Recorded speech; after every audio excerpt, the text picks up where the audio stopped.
So just kind of talk to me about today. Y'all are inviting a group of seniors out. Just kind of talk about seeing them be able to enjoy the farm and things like that. Okay.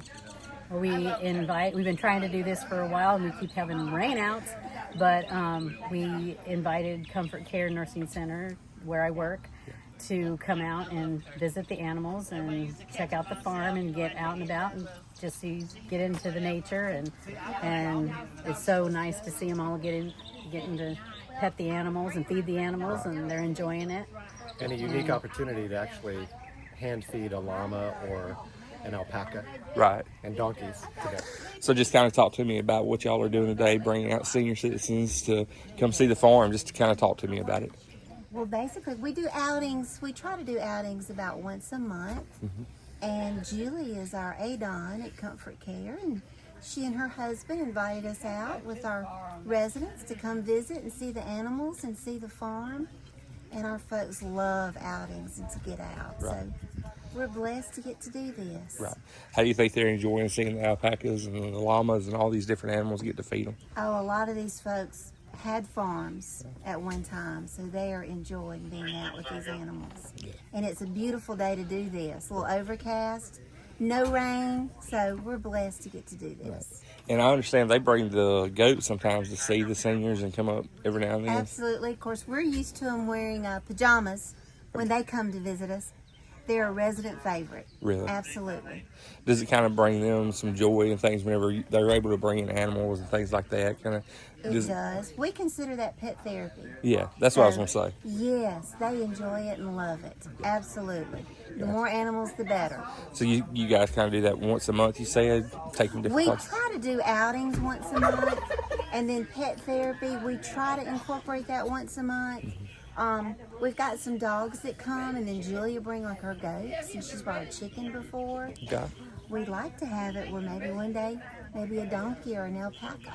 Gotcha. Yeah. So kind of talk to me a little bit about the property. Y'all purchased it last year, correct? We purchased it in June. We took possession late July, started renovating in August.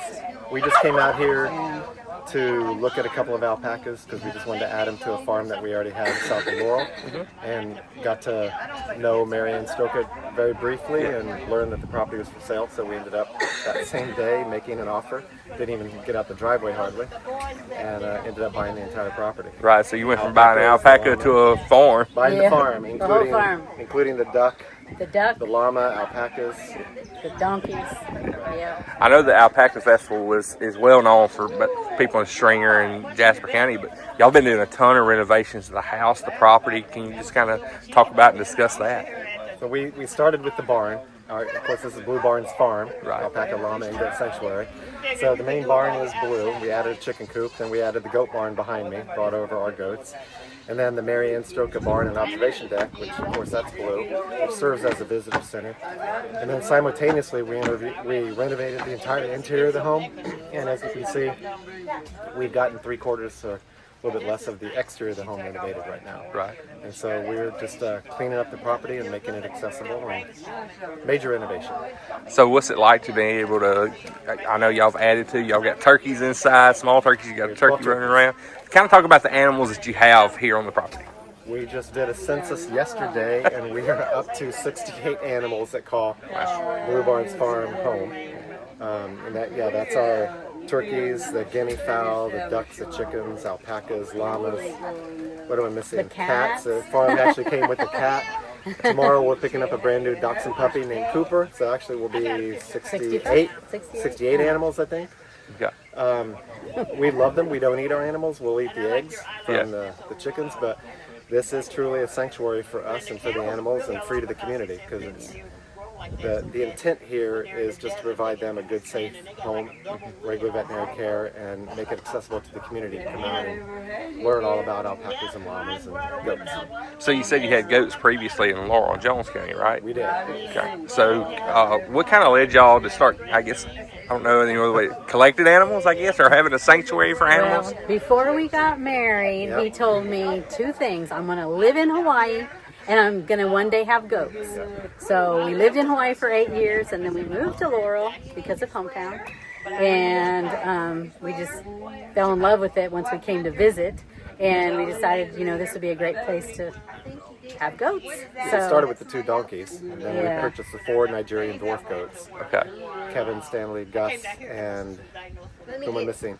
Kevin, Stanley, Gus. Kevin, Stanley, Gus, and Daryl. Daryl. Okay. Gotta have a Daryl.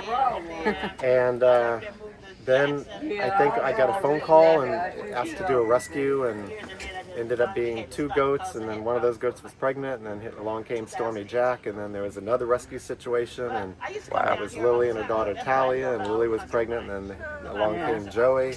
Just added up. And another rescue, Sweet Pea and Penny, and then about a month and a half ago we got a phone call from a gentleman who we got some goats from previously, and that's how we acquired our little baby Josie, who's a Kiko goat, just a couple months old, bottle fed. Now y'all got the whole cast of friends out there, right? I know there was Joey. Yeah, out there in the distance. Yeah, that's our alpaca we named. How we keep the names straight. I mean, 4 of them anyway. They're named Ross, Chandler, Joey, and who am I missing? Ross, Chandler, Joey. There's one more. I can't remember. The 4 friends. Yeah. Gotcha. And then we have Rachel and there's Monica, Rachel, Phoebe. The whole cast. I got you. So, just kind of talk to me about their eating habits and stuff. They're all like you were telling me off camera that they were all on a schedule basically. They just line up and wait for you.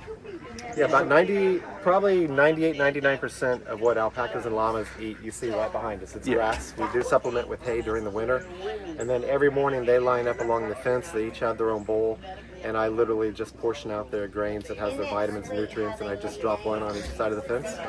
And they line up and they eat, and this way we know they've gotten the nutrients for the day. And then we supplement with hay. Gotcha. And talk a little bit about the memorial that y'all have. There's a wooden chair over here. There's the observatory, all that in memory of the late owner. Just kind of talk to me about that and how important it is to remember her. Well, when we first moved here and we had talked, we'd met her, and she loved this place, and we know how important it was for her to have closure and feel like when she left, her farm would be taken care of. And we got to know the family, her children and stuff, and her husband pretty well. And in just the few weeks that we, before we moved here, and they had this bench, and it was brown and it was almost falling apart. So her favorite color was purple, so we painted it purple, and the family donated a plaque in memory of her. And then when we did our observation deck and barn, we built it with a wheelchair ramp because I wanted to bring Comfort Care here, and I want to make sure they could come and see the animals. And anybody else that's handicapped has access. And then inside the barn, we decided we would name the barn after her. And then inside we put her story along with our story. And then information about llamas and goats and alpaca and a map to show where they come from. So that anybody comes, they can learn a little bit about the animals when they come. And you may have noticed the entrance to the boardwalk has no gate because this place is open to the public. And we do not want any barriers or obstacles. The animals cannot get onto the boardwalk and the deck here. They can't escape. Except the chickens. Except for the chickens. But the community, they're welcome to just enter the boardwalk and come down to the Mary Ann Stroka barn and observation deck and enjoy the animals. So do y'all offer tours and things like that? We do. Okay.